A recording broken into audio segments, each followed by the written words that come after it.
When a Norwegian immigrant chose geothermal warmth over firewood in 1885 Montana, the town called him lazy. 3 years later, 47 lives depended on his wisdom. January 12, 1888. 3 o'clock in the morning. Eric Nordheim sat in his shirt sleeves, bare feet resting on warm limestone, turning pages of a leather-bound journal by candlelight. The temperature inside his cabin held steady at 78 degrees.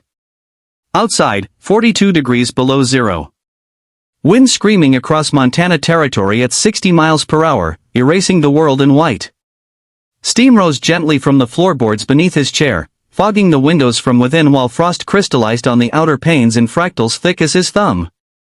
12 miles east, the town of Helena was freezing to death. Eric did not know this yet. He touched the warm stone floor with his palm, remembering his mother's hands on volcanic rock in Reykjavik, and the memory pulled him backward through time. June 1885. Eric had arrived in Helena with $340 and his mother's deathbed gift, a journal filled with her observations of Icelandic geothermal heating, pages yellowed from sulfur springs, margins dense with her careful Norwegian script. "Find the Earth's fire," she had whispered, her final words.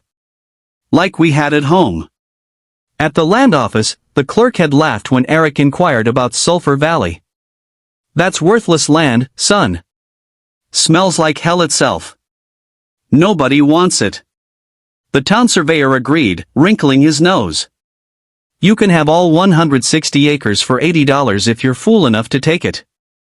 Around them, other settlers were paying $400 and more for timberland, good soil, water access. Eric bought the valley that afternoon. When he walked out of the land office carrying the deed, townspeople watched from saloon doorways, whispering about the crazy Norwegian heading toward land that everyone knew was cursed. By August, Eric had surveyed his property and presented his plans at a town meeting. James Holbrook attended that meeting. Holbrook was 52 years old, owner of the territory's largest lumber operation, builder of a $30,000 mansion with triple-wall construction designed to conquer winter itself. He sat in the front row, gold watch chain gleaming across his vest, boots polished to mirrors. When Eric unrolled his drawings, detailed schematics showing a cabin heated entirely by underground hot springs, requiring no firewood whatsoever, Holbrook plucked them from the table and held them up for the room to see. Laughter erupted like a thunder crack. A cabin heated by the earth itself? Holbrook's voice dripped with theatrical disbelief. "What's next, boy? A house that cooks your dinner while you sleep?" The room roared. Someone in the back shouted the phrase that would follow Eric for 3 years, "Eric's lazy furnace." The Norwegian who's too lazy to chop. More laughter, boots stomping approval on wooden floors. Pastor David Thorne rose, Bible in hand, face red with righteous certainty. "God gave us trees for warmth. This is prideful folly." Holbrook offered his false mercy then, voice smooth as expensive whiskey. "We'll let you try, boy. When you freeze to death, don't come begging for my lumber." Eric stood in that meeting hall, surrounded by derision, smelling tobacco smoke and sawdust and leather, his fists clenched around his mother's journal. He spoke only once. "I don't need your prayers. Just your silence." Then he walked out into the August sunset, alone, carrying his tools toward land the town considered a death sentence. Behind him, Holbrook raised a toast to his latest timber sale, 50,000 board feet sold to build winter-proof homes for families who believed wealth and wood could conquer anything. September 1885. Eric arrived in Sulphur Valley with a mason's eye and his mother's knowledge. The air temperature at ground level measured 58 degrees. 6 feet down, 112. He traced the creek bed and found steam vents every 40 feet, precisely as his mother's journal had predicted. The pattern was perfect, a geothermal gradient stable enough to heat a structure through the deepest cold. He spent 2 weeks reading her notes by firelight, studying diagrams she had sketched in Iceland decades before. Channel the steam, contain the heat, respect the earth. Eric began construction in October. He hand-cut limestone blocks from a nearby quarry, creating serpentine channels 6 inches wide and 18 inches deep beneath what would become his cabin floor. He lined each channel with river clay to prevent mineral buildup, designing 8 radial passages that spread from the central hot spring like arteries from a heart. The mainspring fed the system naturally gravity and geothermal pressure, doing the work that other men accomplished with axes and endless labor. He installed adjustable stone dampers to regulate steam flow, controlling temperature with the precision of a ship's engineer managing a boiler. By late November, his cabin stood complete. 24 feet by 32 feet, walls 2 feet thick, floor maintaining a constant 72 to 78 degrees regardless of external conditions. The earth had been burning for millions of years. Eric had simply learned to listen. On the first night of December, when frost painted the windows silver, he slept in his shirt sleeves, testing temperature stability. His mother had been right about everything. The earth's fire never died, never demanded payment, never ran out. While Eric perfected his geothermal sanctuary through the winter of 1885 and into 1886, 12 miles away James Holbrook's mansion neared completion. The structure dominated Helena's skyline, 3 stories, 6 fireplaces of imported stone, storage capacity for 120 cords of firewood. Holbrook gave tours throughout November, his voice echoing through empty rooms that smelled of fresh-cut pine and varnish. $30,000 total, he announced to each group of visitors. Impenetrable to winter. The fireplaces shared a central chimney, an engineering choice Holbrook had specified personally. Maximizes heat retention, he explained, though he had no background in thermodynamics. The design looked impressive on paper. In practice, it would prove catastrophic. The mockery of Eric continued, spreading like frost across window glass. Traders who passed through Sulphur Valley reported seeing smoke. The fool's probably burning his furniture by now, someone joked at Holbrook's December gala. 200 guests attended that celebration, drinking champagne beneath crystal chandeliers while an orchestra played waltzes in the Great Hall. Holbrook raised his glass in a toast that would be remembered for all the wrong reasons. To civilization. To timber. To conquering the frontier. But nature was preparing its own response. In early December of 1887, elk began migrating south 2 months ahead of schedule. Samuel Weiss, the town blacksmith, noticed their panic. "Haven't seen them run like this since '73, he muttered to anyone who would listen. Bad winter coming. No one listened. Outside the mansion during Holbrook's gala, the temperature dropped to 15 degrees. The wind shifted northwest, carrying a smell like iron and ice. On January 10, 1888, the forest went completely silent. Birds vanished.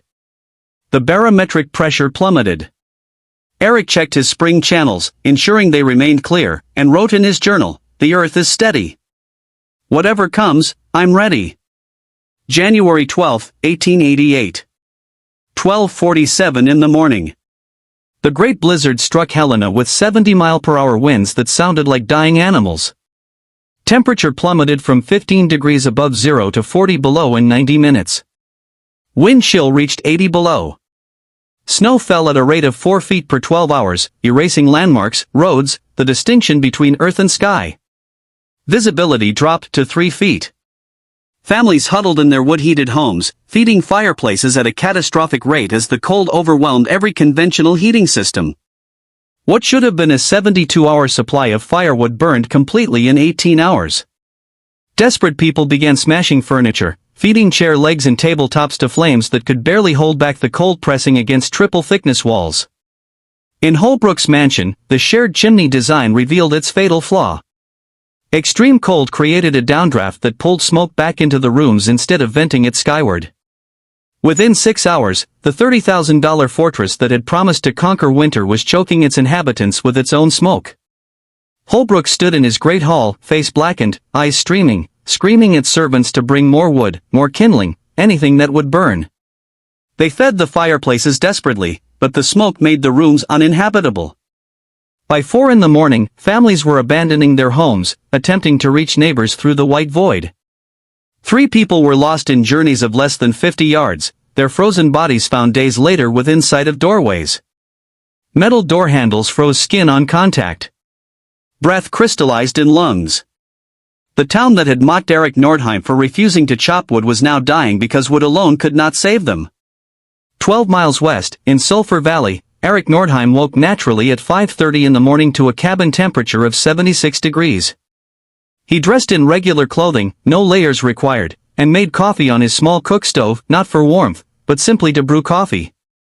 He stood barefoot on limestone channels that had been warming themselves for millions of years before he was born, that would continue warming long after he died. The blizzard howled outside his windows, but inside, steam rose gently from the floor in familiar patterns. The earth does not punish or reward, he thought, touching the warm stone. It simply is.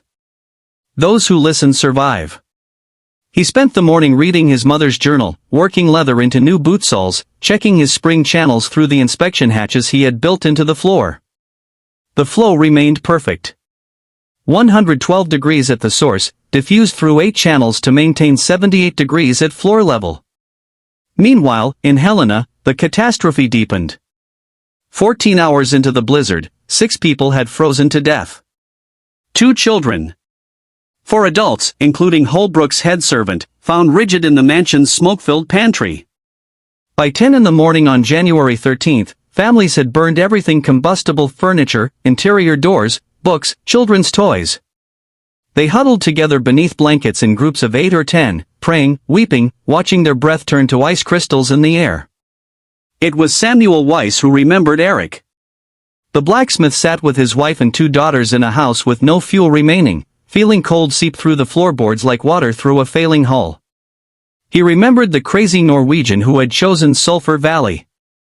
The man who never needed firewood. If there's any chance Eric survived, Weiss said to Pastor Thorne, his valley might save us. The pastor's face was gray with cold and shame. That damned Norwegian? We mocked him. Weiss tied a rope around his waist. Then we'll beg his forgiveness. Or freeze with our pride. 5 men entered the blizzard at 10:07 on the morning of January 13th. Weiss led, followed by Pastor Thorne, 2 farmers named Chen and Morrison, and a young clerk called Davies. They roped themselves together at 8-foot intervals and pushed west into wind that felt like knives made of ice. Visibility measured less than an arm's length. They navigated by memory and faith, following what Weiss believed was the route toward Sulphur Valley, praying that Weiss's memory was accurate and that Eric Nordheim had somehow survived. The journey that took 90 minutes on horseback in summer required 6 hours on foot through the blizzard. 2 men collapsed within 200 yards of Eric's valley, their bodies too frozen to continue. The others were too weak to carry them. At 4 o'clock in the afternoon, with hypothermia shutting down Pastor Thorne's heart and the remaining men preparing to lie down in the snow and die, Eric Nordheim opened his cabin door to check the weather. He saw 5 dark shapes 200 yards distant, motionless in the white. He ran into the blizzard without a coat. 18 minutes later, he had dragged all 5 men inside his cabin, one at a time, across snow that fought him like a living adversary. He stripped their frozen clothing with steady hands, wrapped them in blankets, and laid them directly on the warm limestone floor. He massaged circulation back into blackened fingers and toes. He fed them warm broth 1 spoonful at a time. When Pastor Thorne's breathing stopped, Eric performed compressions on the old man's chest until the heartbeat returned. By 6 in the evening, all 5 men were alive, conscious, and weeping. Samuel Weiss regained awareness first, feeling 78-degree warmth seep into his body, smelling mineral-rich steam and safety and salvation. His first words came broken and ashamed. We mocked you. We laughed. And you still. He could not finish. Eric handed him a cup of broth, his voice gentle and factual. The earth's warmth isn't mine to withhold. It belongs to anyone who needs it. By 7 in the morning on January 14th, Samuel Weiss had regained enough strength to insist on returning to Helena. Eric loaded him with supplies and a hand-drawn map marking the route by steam vents that could be followed even in the blizzard. Weiss made the journey in 4 hours, arriving in town at 11 with news that seemed like religious testimony. A sanctuary existed. A warm refuge built by the man they had exiled. The exodus began immediately.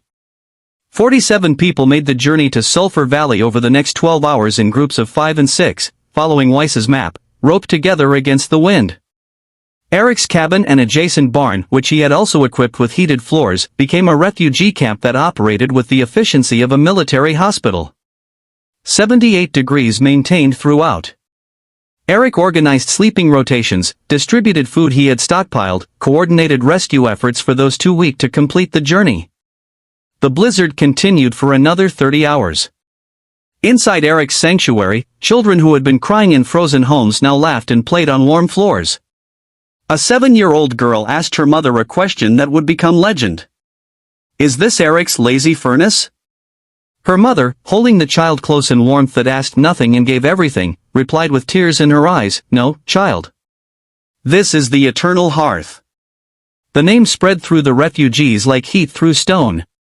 By the time the blizzard ended at 4 in the afternoon on January 15, 72 hours after it began, 11 people in Helena had frozen to death.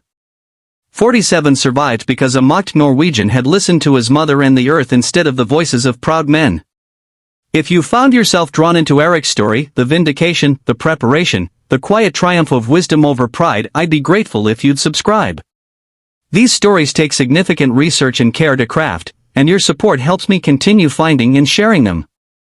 The survivors returned to Helena on January 16 to find devastation written in smoke and ice. Homes stood dark and damaged. The 11 dead had been laid in the church, frozen solid, awaiting ground soft enough for burial. James Holbrook's mansion rose above the town like a monument to hubris, its windows blackened with soot, its grand fireplaces cold, its interior walls partially cannibalized for fuel. Holbrook himself stood in what had been his great hall, wrapped in curtains because he had burned all his blankets. He was 54 years old but looked 70. When Eric entered with the last group of survivors, Holbrook's voice emerged quiet and broken. $30,000 to conquer winter. He gestured at the ruined mansion, at the smoke-stained walls, at the cold that had reclaimed his fortress the moment the fuel ran out. But winter cannot be conquered. Only understood.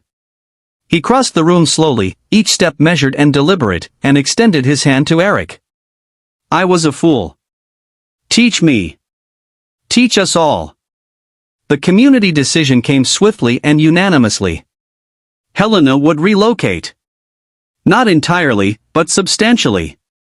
Families would rebuild near the geothermal valleys under Eric Nordheim's guidance, using the Earth's ancient heat instead of depending on wood that could run out, that demanded endless labor, that turned homes into death traps when supply failed to meet catastrophic demand.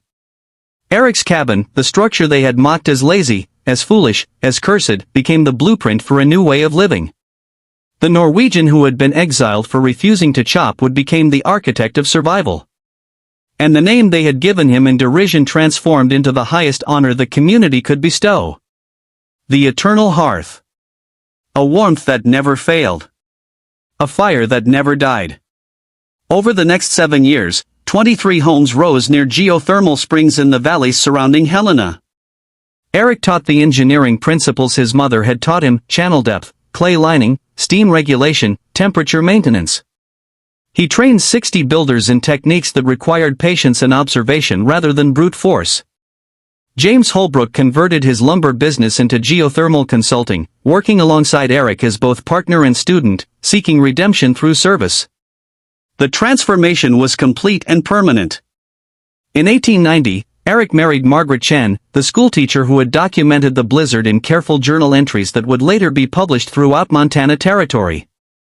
They had 3 children, all born in the original cabin, all raised on floors warmed by the same springs Eric had discovered in 1885. His mother's journal was copied and distributed to 40 communities across the territory. Annual tradition took root. Every January 12, families gathered at Eric's cabin, the eternal hearth, to mark the anniversary of the blizzard and remember the 11 who died and the 47 who lived. The visits became pilgrimage. Children placed their hands on the warm floor and asked how it was possible. Eric, growing older and gentler with each passing year, always gave the same answer. The earth gives freely. We just have to listen. He continued living in his original cabin until January 11, 1924. He died in his sleep at age 71, lying on the warm limestone floor, his body discovered the next morning by his granddaughter. His passing was peaceful. The earth had kept him warm until the end. 347 people attended Eric Nordheim's funeral on January 15, 1924. Among them was James Holbrook, 89 years old, leaning on a cane made from timber he no longer sold. He delivered the eulogy in a voice that carried across the valley. He saved my body that winter. But more than that, he saved my soul from pride. By unanimous vote, the town officially changed its name to Nordheim Springs. The original cabin became a protected historical landmark, maintained precisely as Eric had built it, heated by the same geothermal system that had operated continuously for 39 years without interruption. The Warmth Festival became an annual event every January 12, drawing visitors from across the state to stand in the cabin and feel what Eric's refugees had felt: heat rising from stone, steam carrying the scent of minerals, proof that wisdom outlasts wealth. By 1950, 12 geothermal communities existed across Montana, all tracing their engineering lineage directly to Eric's journal and teachings. By the 1960s, universities were teaching his techniques in thermal engineering courses, studying the efficiency of systems that required no fuel, no maintenance, only understanding. Today, January 12, 2024, families still gather at the eternal hearth. The cabin stands as Eric built it 139 years ago. A stone thermometer mounted on the wall reads 76 degrees. No electricity flows to the building. No fuel feeds any fire. No human effort maintains the warmth. Children place their hands on the floor, palms flat against limestone worn smooth by generations of touch, and feel heat rising from depths beyond their comprehension. A museum guide tells Eric's story to visitors who arrive from cities heated by systems Eric would recognize. Outside, the modern world burns fossil fuels and debates energy policy.